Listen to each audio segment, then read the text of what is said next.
Casting with Ceri Jones.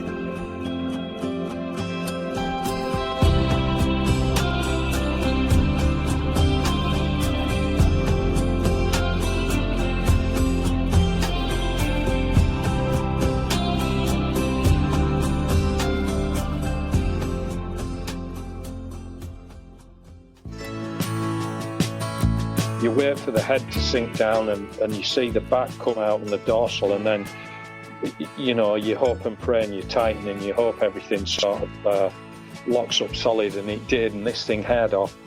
5 times it had me down to the backing. Wow. 5 times and 2 changes of underpants later I landed it. Well, thanks for joining me, Paul. It's been a while since we chatted last.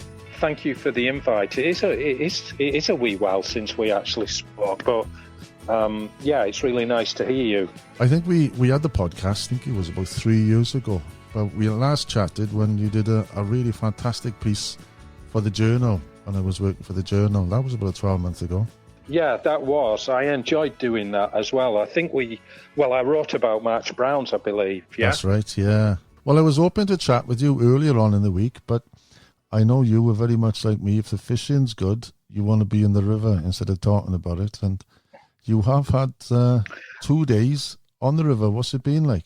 Yeah, firstly, apologies for that, Ceri. I know you were trying to pin me down, and I can be a bit of a bugger to pin down, especially when fishing's involved, but you talk the same language anyway, so you know how it is, and thanks for your patience with that. Yeah, when you spoke the other day, our rivers have, believe it or not, given the heat wave in the south, we're experiencing bands of rain here in the northwest, and consequently over the weekend, our rivers came up quite a lot. Actually, some of them sort of 2 to 3 feet higher than normal summer level, and they were just dropping in nicely on when you called the other day, and I went to the river. And surprisingly, at this time of year, if we've got settled weather, which we haven't here, you would expect evening fishing and blue-winged olives and caddisfly.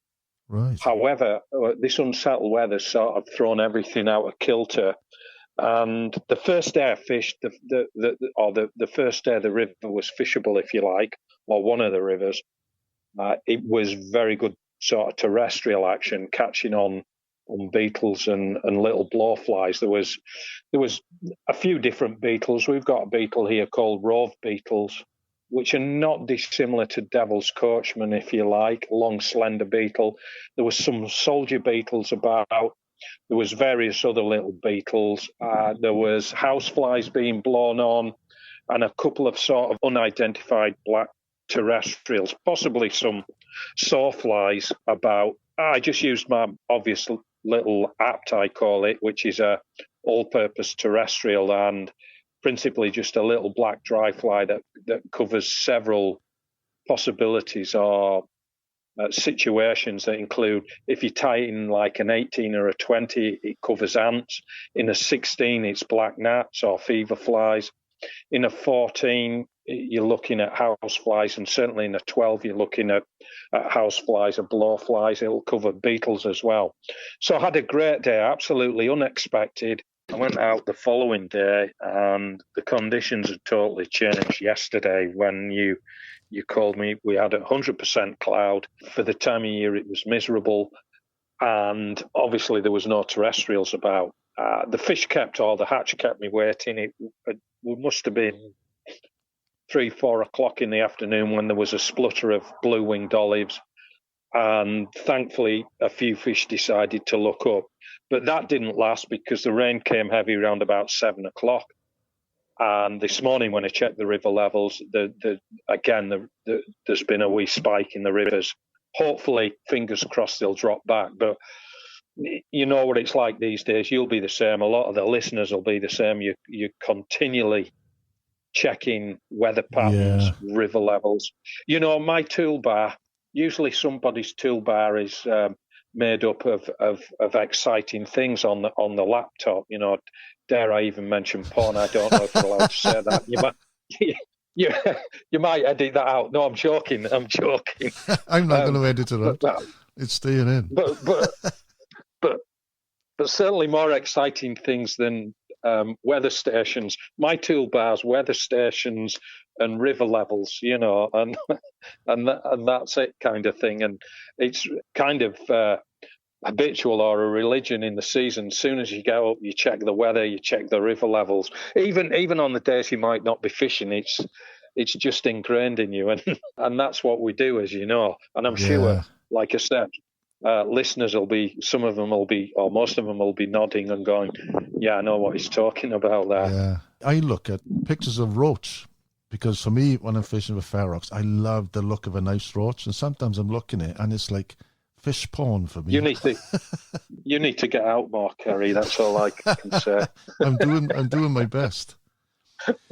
But when you're on these local rivers of yours, I guess you know a lot of fish individually. Do you actually catch the same fish twice?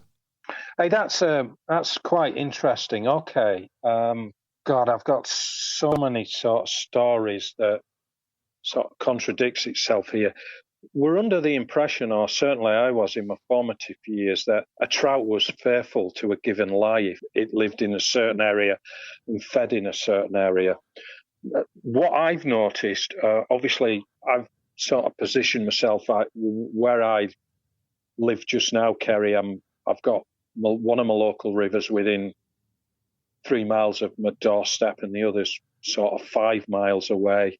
Yeah. If you cast the net a wee bit wider, say to 20 minutes drive, we can look at 1, 2, 3, 4, possibly 5 different rivers that I can be on. Yeah. So they lend themselves to just dropping in observation, things like that.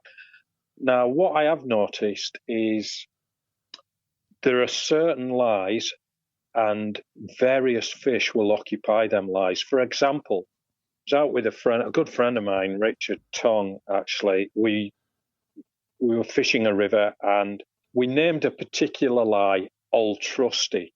Not because a certain fish lived there, but it could be trusted that when you arrived there, a fish would be rising. Nice. And we were there one time. I caught a fish out of it. Several times through that season, we revisited that area and caught different fish. The following year, Richard caught one of the same fish I'd caught. As you know, every trout's got individual markings, like every human being's got individual fingerprints, so you can identify fish from the markings, and especially on the gill covers, that's a class place to look. Yeah. And that was one instance. Again, we were on a different river one time, and the day before Richard had been out, and we were walking up the river. We were actually walking past a part of the river we'd fished the day before. I personally don't like fishing the same section of river in 2 consecutive days. But first of all, it rests the fish. Secondly, you kind of know the script. I like to be on sort of fresh snow, if you like. Yeah. And on this occasion, Richard had fished a part of the river. He'd caught fish in this lie. This one's quite funny, and it's to his expense. It was a fish of about 2 pund or so.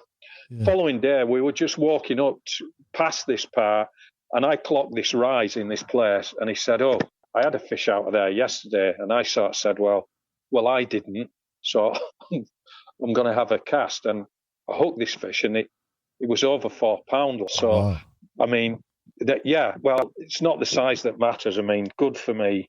However, it indicates that there are certain lies or feeding lies that fish prefer and individual fish will use. Another example, I was on one of my local rivers. This happened this season, but last season it stands out really well. I was on a particular fish, and there was definitely only one fish there. And I know that, Ceri, because early this season, which hopefully we'll talk about as well, this dry weather we had, consequently our rivers dropped really low and clear, and you could sight fish by polarizing them like you do in New Zealand, for example.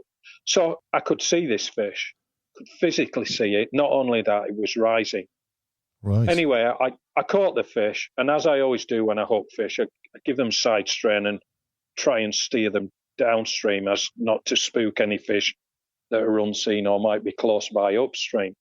Steered this fish away, and it was on a pool tail, and it actually it was a nice sized fish. It run into the neck water in the pool below and downstream. So I had to follow it downstream, landed it, came back up to release the fish into the same pool. Just as I released it, I looked up and another fish rose in exactly the same place. Another fish had already moved into that vacated lie. Yeah. I mean, I think that's incredible. And I actually had that happen this year on a different river in a different set of circumstances.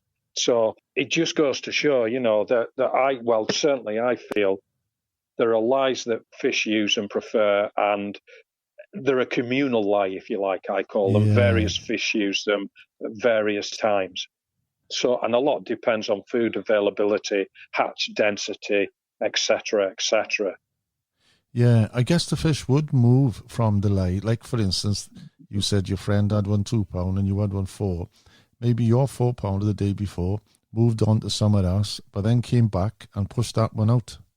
Absolutely. That's a very sort of plausible situation that, yeah, I'm sure that could have happened. So are you going to be out tonight?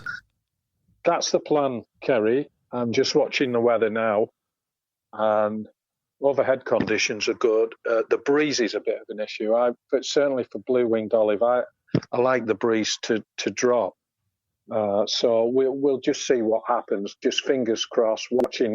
I have a gauging tree, as I call it, out in the back garden, where it's quite a tall tree on a little bit of a mound, not in my garden, sort of out in the paddock. And I can tell by how much it bends or blows or teeters at the top how windy it will be. So I'm looking at it right now as we talk, and it's fluttering about a little bit too much for my liking at the moment. But as you know, the wind can drop in the evening. It can be totally different. Almost always does, doesn't it? I know you do an awful lot of pleasure fishing. Have you done any trips at all this year? I was in Spain earlier this year filming with Guideline, who I'm involved with now, help them develop tackle. So we were in Spain doing a wee bit of filming. The weather was against us. We had thunderstorms. Somehow we managed to piece it together, but it was a difficult trip. Later this year, maybe going to Bosnia, I don't know. I've been doing Bosnia for quite a few years, and I do like doing trips with people. It's so much fun, and they're a great experience. Used to go to New Zealand a lot, but COVID kind of knocked that on the head. Was out there when COVID sort of started, and then was in Chile. But wow. Believe it or not, Ceri, got the last flight out of Chile before the president there closed all the borders. Part of me wishes I hadn't got the last flight out, actually. Would have been nice to be stranded over there in fish heaven. But yeah, New Zealand's changed a little bit, and it's sort of still on my periphery and in the back of my mind. But sadly, it's not at the forefront of the mind at the moment. But yeah, I do trips. I take little groups. I wouldn't call it a hosted trip per se, but a bunch of friends and I get together and we do trips, and quite happy to do trips with people. And it's good fun. I noticed a lot of people are doing the South America trips for sea trout now. You're from sea trout sort of country anyways, aren't you? I actually fished down there a few times many, many years ago, and this was for sea trout, or supposedly, because here's what happened, Ceri. So I was fishing the Rio Gallegos, and on the Argentinian side, it's a wee way above the Rio Grande, which is obviously the famous sea trout river. The Gallegos is very nice. There's a couple of trout camps or fishing camps on that river. And I got this lovely guide called Valentino. In fact, we've had regular touch recently. We kept in touch. And he took me to the river first morning, and I had to start wafting a double-hander around, which I wasn't overly keen on, but sort of, kept stum. We picked up a couple of sea trout, nice sea trout, and sea trout. When you hook them, they just go ballistic. They're so much fun. I mean, they can make you look like an absolute amateur.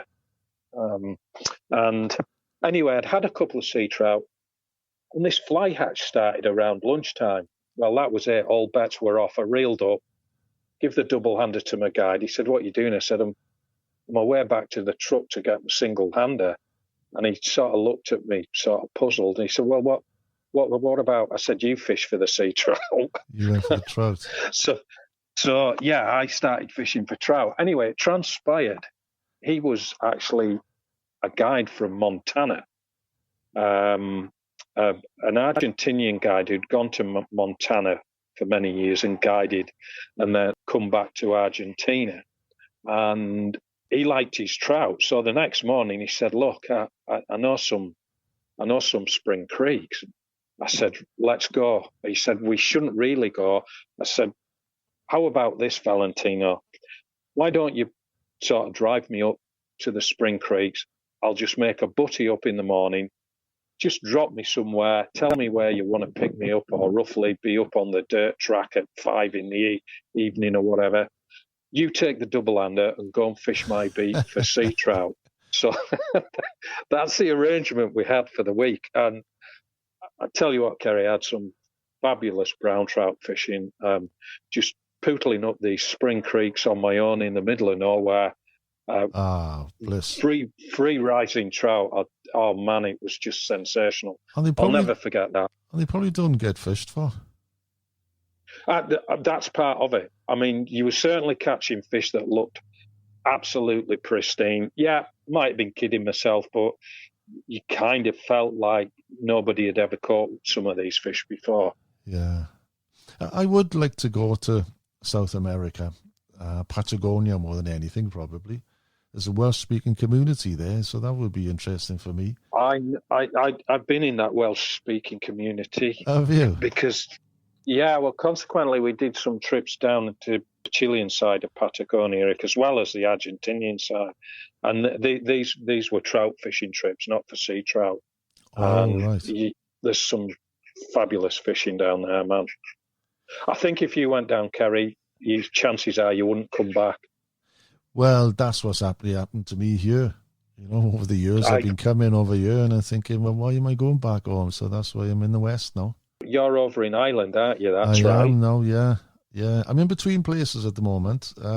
Half the week I'm in Sligo, right next to Lough Corrib, and half the week then down on the Corrib. But it's the Corrib area which is where my heart is, you know. So I'm there a few times a week, really. Since we chatted last in the podcast, I noticed you had a big sea trout on your Facebook page. Is that from Iceland? That's actually a brown trout from Thingvallavatn in Iceland. Right. It's very silverfish, isn't it? Yeah, well, them lake fish are, Ceri, because obviously they need to be quite reflective. In fact, they're landlocked in Thingvallavatn. I need to be careful how I say that, because any Icelanders listening will be up in arms and say I'm pronouncing it wrong. Yeah, and I always have a joke, become quite friendly with a lot of Iceland guides. And I always joke when I'm over there that when they say the name of a river to you, they start off strong and fade it out. Like the mini Baltic Lake, for example, which again, I guess I've pronounced wrong, but I'll say, "What's the name of that river we're fishing?" And they'll go, "Oh yeah, the mini Baltic." You know, it's kind of like that. They're all Vatn, because Vatn's water, I think, isn't it? Yeah, it's correct. Yeah, absolutely. I always say you do it on purpose, because then we all don't know where you're talking about and we can't come fish it by ourselves, you know. Those lakes, that lake in particular, you wouldn't fish it from a boat, would you, like they do over here? You fish off the shore, yeah? I believe so, but I think there's some people have been float tubing it. It's a landlocked lake now. There was either an earthquake, I think it was an earthquake that created some kind of shift, and consequently it's ended up being landlocked. It contains 5 different species of char. The smallest one, which I believe is called Myrta, this is what the big trout predate on. But also it gets incredible midge hatches. I've had some phenomenal fishing on there. Very fond memories of Thingvattla. A guy called Stiani Ben introduced me to it. Stiani's a great guy, lives in Reykjavik, was a guide for many years. I first met him guiding and we became very good friends, and he used to invite me over. We share that silly schoolboy sense of humour, so instantly get on extremely well. Yeah, he used to take me up lake. I fished it in various places around the lake. It is difficult. It's not easy fishing. It's vast. It's moody. I've known us spend 3 days there, and 2 days it's blowing. I can remember being there one April. It was like Armageddon. It was blowing. It was sleeting. It was ice rain for 2 days. We never saw anything. And then on the third day, the clouds parted, the wind dropped, and suddenly the fish just came on, and it was sensational. Wow. Suddenly you forget all them couple of really tough, rough days. Do they feed on the surface then? Or are you fishing blind? Yeah. No, you're catching on dries. Oh. I mean, you can lure fish. Obviously, I like my dry fly fishing. I mean, you fish to the conditions, Ceri, as you know. If you've got 2 foot waves on, you can't go mincing about with a size 16 black dry fly. You've got to knuckle down and get an articulated streamer out. But we've caught many fish, and that particular fish was on a dry fly. Wow! Believe it or not. And these things, I mean, that thing, I was using a 5-weight rod. Just when it ate the fly, this head came out, just ate the fly like a Labrador's head. You wait for the head, because being such long fish, they take so long to turn down on the fly. You wait for the head to sink down and you see the back come out and the dorsal, and then, you hope and pray and you tighten and you hope everything sort of locks up solid, and it did, and this thing head off. 5 times it had me down to the backing. Wow. 5 times and 2 changes of underpants later, I landed it. How big was it? I mean, it was just a fraction short of 17 pounds. My 16 God. pounds, 14 ounce. Yeah, monstrous thing. On a 5-weight. Yeah. I mean, there's no snags in that lake, and it's a smooth bottom. It's volcanic rock, nice black gold, we call it, because, or I used to call it, because it was just fantastic for midge hatches. Great habitat for chironomids. I think I'd finish fishing for the day after I've had that. I was a gibbering wreck for some hours later, I can tell you that. You can't come down or something like that, can you? Is that your biggest on a fly? That is my biggest on a fly, yeah. What do you mean on a fly? What do you think I bait fish as well, Ceri? I mean, that is an exceptional set of circumstances out there. Yeah. You've got all the ingredients. There's also one part of the lake where the ion beat, where there's hot thermal springs.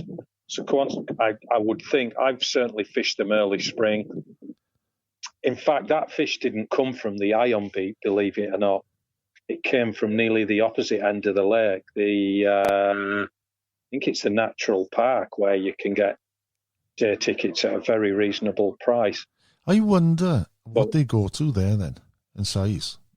I've seen fish, sadly not to my hand, but to others, that are low 20s. Wow. And I've heard of 30s. They feed on the small char. Oh. There's one particular char, the Murta that we were discussing earlier, that's round about 5 to 7 inches long. That's all in its adult life, and obviously that's a bite size for a big old brown trout. So you're keeping busy with shows? Have you done quite a few this year, and any lined up? So we had the guideline event earlier this year in Cumbria, up at Warwick Hall, in association with John Norris, which was a very good event. We've done a couple of tying shows for Semperfly as well.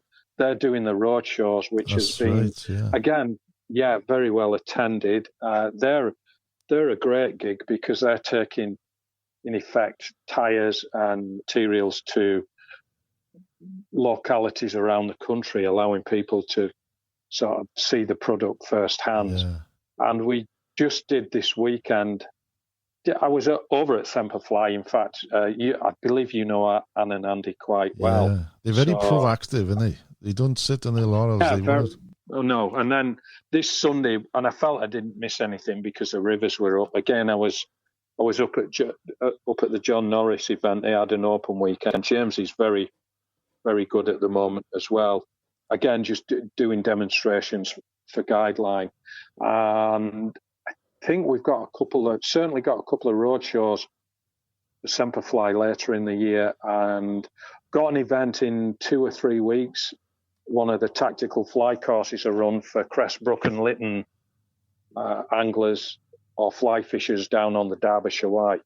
So quite looking forward to that. It's nice. It's always nice to visit areas and show people how you sort of set your stall out. And that's not me, Ceri, saying that I know it all, because quite often at these events, and this happened at the John Norris show at the weekend, where people come to you and say, oh, I find this and various like that. And as I say, every day's a school day where you can pick up little gems or snippets that can use them to your own ends. I was up that way last year. I fished with Chris Haig on the Chatsworth stretch of the Derwent.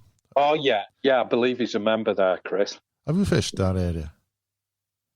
I have fished it. I've fished it several times. In fact, I used to fish it many years ago when the Chatsworth Angling Fair used to be held right on the banks.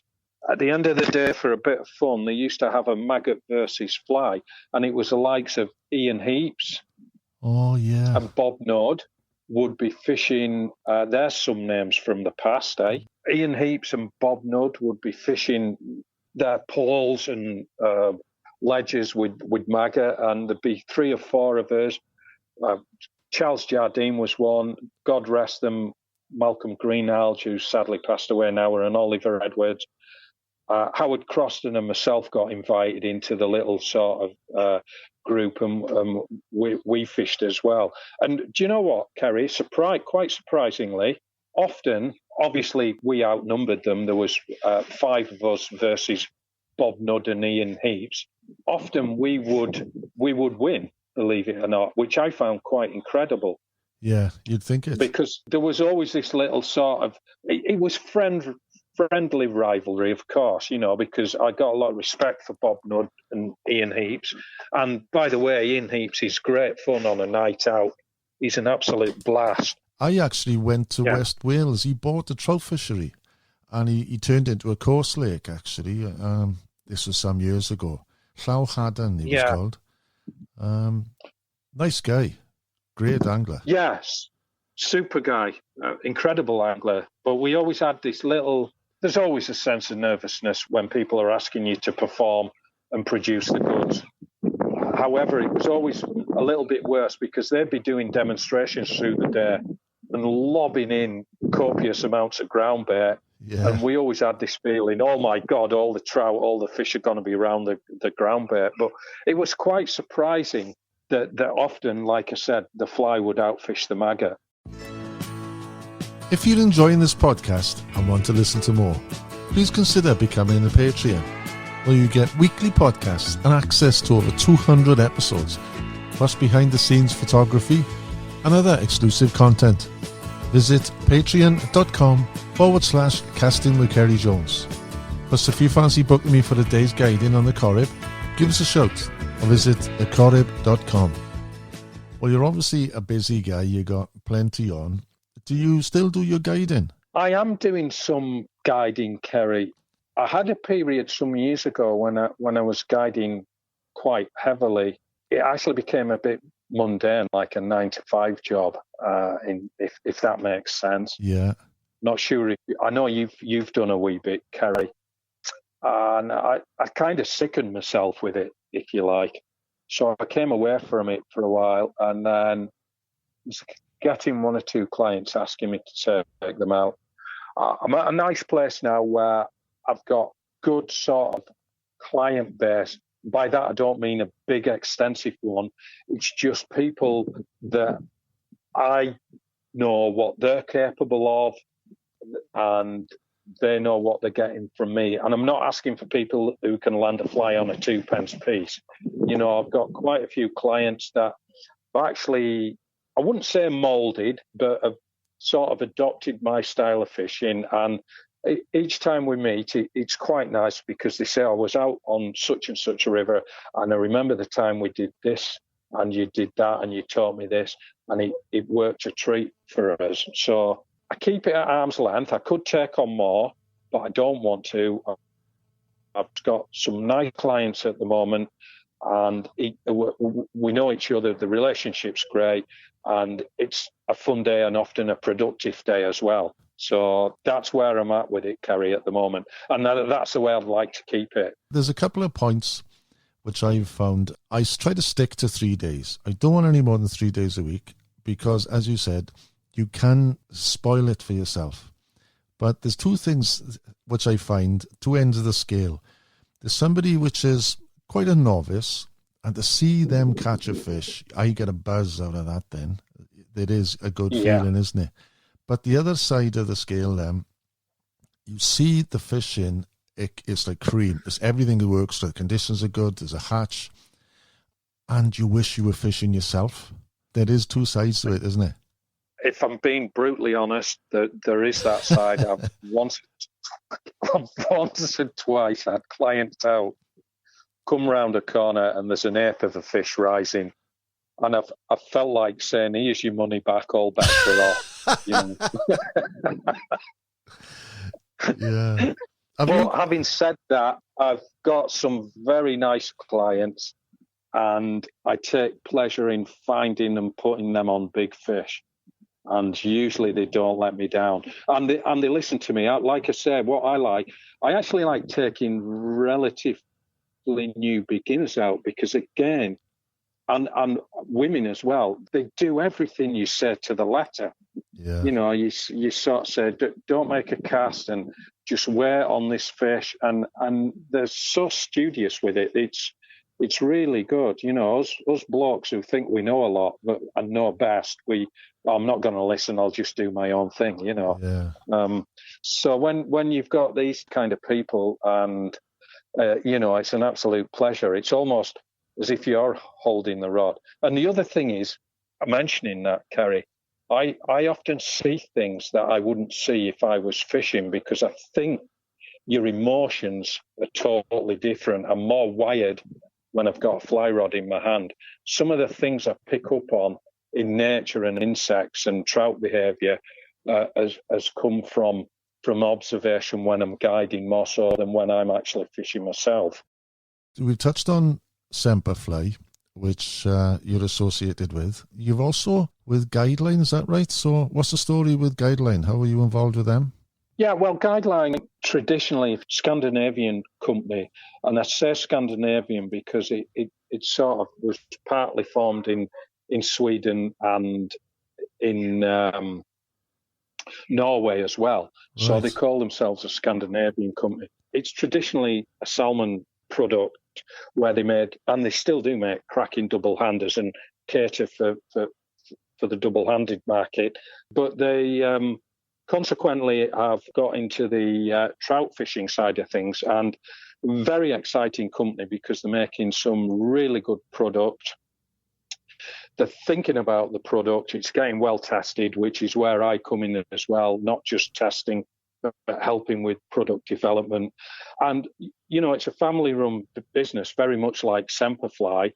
And everybody in Guideline fishes, which is, right That's from good, the end, the director, all the way down to the people who work in the warehouse fish. Frederick, who is in effect my boss, he's so passionate, it's unreal, and it's that passion that's there and the understanding.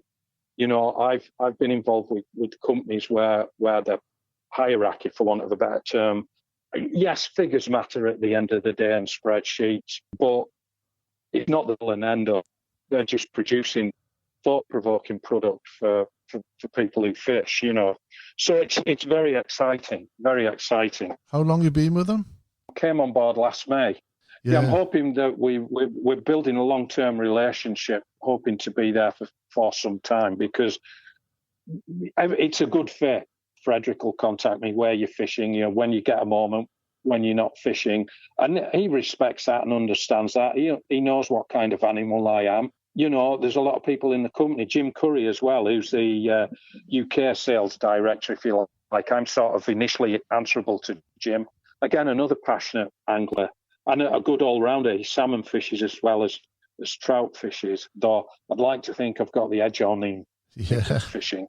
No, you've got two good brands there with Semperfly as well. I've done a couple of podcasts with Anne and Andy. Yeah, I was over at Semperfly at the weekend with Andy and Anne, and again, Andy's such a driven individual and very, very creative and passionate as well. Yeah. We were doing some product development there, so that's another good fit. It's really good. Well, it's good that everything's going well for you.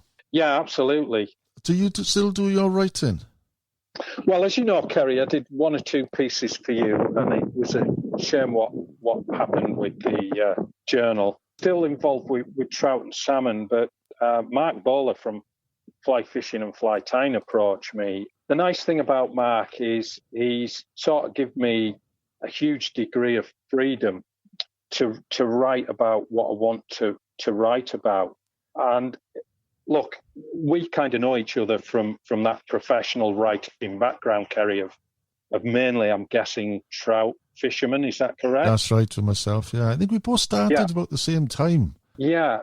So, look, I write from a perspective of not trying to be a know-it-all. It's just about my journey and the mistakes I make and new findings. As I said earlier in the podcast, every day is a school day, and I'm still finding out things that are new to me and about trout behaviour, about insects. And it's kind of nice to share that. The likes of you and I call it a privileged position, but we kind of set our lives up to be where we're at in terms of the freedom we have to sort of indulge in our passion. Obviously, that comes at a cost as well, financially and otherwise. But Mark has given me a degree of freedom, and it's nice to share things. This spring, for example, has been quite a revelation with the super low water we've experienced. You know what, Ceri? I loved it, and we've had an absolutely sensational season, especially for big wild brown trout. Really? And what's done it is, despite the rivers dropping low, they've remained stable, and both the trout and fly life like that stability. Yeah. It's why tailwaters are so productive, because they're stable. For those readers who don't know, a tailwater is a label for a river that essentially flows out of a lake or a reservoir, and they're tempered by the lake or the reservoir, and therefore they're a lot more stable in flows and temperatures, and also it benefits invertebrates as well. Because I know a lot of the waters in Wales, the rivers would come off the reservoirs. The water is released from the bottom of the lake, so you don't get that hot water. Water at its densest is 4 degrees C, so you can get colder water sat above 4 degrees, and you can also get warmer water sat above 4 degrees. And it's why water freezes from the top, because if you think about it, where it comes into contact with the atmosphere on the surface, i.e. a lake, it'll always freeze from the top down. And it'll never freeze because you've always got 4 degrees at the bottom. Like I say, it's nice to write about your findings. Ceri, you'll know what this is like. Sometimes you put something in black and white, and 12 months down the line, you've found out something else that changes your opinion on that. And that can be difficult, because I hate putting things in black and white and then being called out on it. However, that's the nature of the beast here.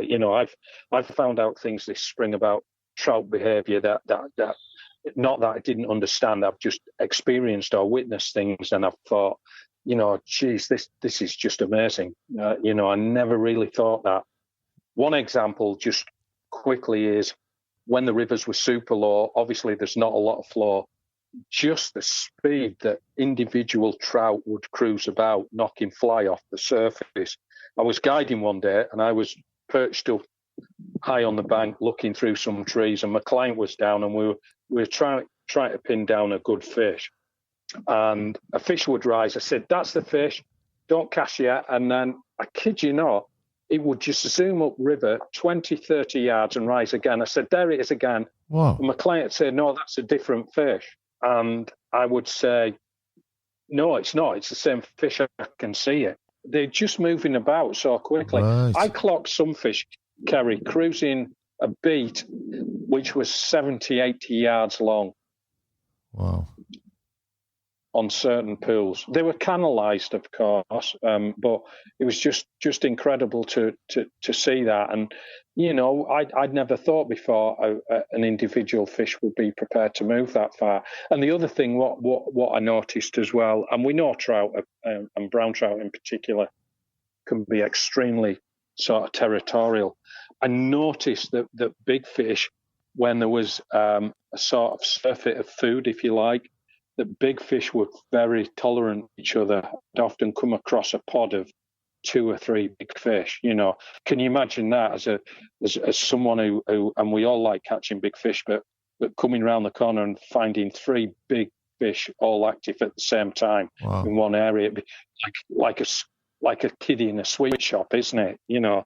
Do you think they're searching for food? Is there a shortage of food and they keep looking around, or because you'd expect them once they've got a nice lie, they'd think, right, let the food come to me. So the pools were sort of pedestrian floors, if you like, Ceri, whereby the floor really didn't exist. Right. So these fish were cruising, very much like lake fish, cruising about. There was ample food, but if a fish stayed on station, it might wait a minute, 2 minutes, 5 minutes before the next insect drifted over it, because there was virtually no flow. In fact, on days when the wind was blowing upstream, if you cast out, your fly line physically moved upstream with the direction of the wind, but absolutely no flow. So they adopted this sort of nomadic feeding pattern, if you like, whereby they just went searching for food. I mean, 2 valuable lessons I've learned this spring, and I've been fishing now. Let me do the sums here, Ceri. I can't do it on one hand, so fingers and toes are out as well. I've been fishing for 46 years now, fly fishing, and these are things that I've never experienced. But then again, you can say some of the weather patterns we're experiencing these days are kind of new to us as well. You know, I've never known such a long dry period. And people were bleating on about, oh God, you know, no oxygen in the water. You've got to remember this was spring. So there was water temperatures were still very, very comfortable, and consequently the amount of sort of dissolved oxygen within the water was still adequate. So there was no threat to the fish whatsoever. Do you know what you were saying? Obviously. You've been fishing for 46 years. I first picked up my fly rod 48 years ago. So we both more or less started the same as well. That's amazing. It's frightening, mind, when your birthdays come up and you're thinking, Jesus, I don't feel that old. That's a freaking combined fishing age of over 100 years between us. Frightening, isn't it? Should keep that bit in. I know, we should keep it in. Although I'll give away my Tinder age then. But anyway, well, I hope you're going to have some fish tonight. I'm sure you will if you get out, if the wind drops. Since we started talking, believe it or not, the wind's just dialed back a notch or two. Yeah. So fingers crossed. Yeah. We'll be able to experience some blue-winged olive action. Is that what is be expected now the next couple of weeks for you? The blue-winged olives? Certainly in the evenings, Ceri, and obviously Cadiz as well. The nearest water to where I live is actually a tailwater. It flows out of Lake Windermere. Consequently, it gets a phenomenal hatch of Cadiz in summer. Right. It's a little bit high at the moment, and this is the downside with lakes, is once they're full, and it's over full at the moment, the rivers that they sort of that flow out of them take quite a bit longer to drop. They're not like a typical spate river that comes up quickly and drops quickly, if that makes sense. Yeah. So I've just got to be a bit patient, as keen as I am to get on that. I fished it the other night just when the rain was forecast, and it was a lifting river, and hit some good blue-winged olive action. Because the river was coming up, there was some fish that frustratingly were sort of out of range, if you like. I just couldn't wade to them. I actually picked up a sea trout as well. Well, what you'd call a suing, just finnock, if you like, a £1.50 sea trout, which ate one of the BWO spinners. I'd love to try and have another trip up there sometime. I'll have a day with you. And any time you're over in Ireland now, you'll have to let me know. I'll take you out the lake. I would love to do that, Ceri. It's something I've been interested in particular the canis thing. Is of great interest to me, because as I understand it from the people I've spoke to who do this, it's more like hunting, if you like, rather than just sort of blind fishing. So I'd be keen to experience that. That would be one of my goals. Yeah, it's definitely one for you. I can imagine you would be well into it. The early mornings, that's the only thing. You'd have to be up at 4 o'clock on the boat then at 4:30. Many, many moons ago, Ceri, when I worked in industry, to get a fix, I used to get up at 3 o'clock in the morning, and there was a local hill town to me, which was where I lived then, 1.5 miles away from home. I used to drive to that at 3 o'clock in the morning, fish that for a couple of hours before I pootled off to work. We used to get canis in the morning, and it was sensational. Occasionally, Ceri, I didn't make it to work. Surprise, surprise. Yeah. But there we go. There we go. That's a different story. Yeah, I think you'd bring a lot to the table, because river anglers can do just that. When they come onto the lake, they can show a whole different ball game and skills to catch lake fish, which lake fishermen didn't know about. Yeah, I'd be really interested. Very, very. Well, there we are then. Next year, we'll do it. Absolutely. Well, it's been really good chatting again, Paul. Have a good evening tonight, and I hope to catch up with you soon. Yeah, Ceri, absolute pleasure speaking with you as ever. Hope the readers enjoy it, and yeah, hope our paths cross soon, but perhaps not, given you're the other side of the lake at the moment, if you like. And hopefully, let me know when you're back, Ceri. Maybe we can meet up. That'd be good. I look forward to that. Cheers, Paul. Cheers. Take care. Bye-bye. Bye. If you've enjoyed this podcast and want to listen to more, please consider becoming a Patreon, where you get weekly podcasts and access to over 200 episodes, behind-the-scenes photography to go with each episode, plus other exclusive content and prizes. To become a Patreon, visit patreon.com/Casting with Ceri Jones, or you can find the link on my website, castingwithcerijones.com. That's all for now. Tight lines, and may they always be up in the wave.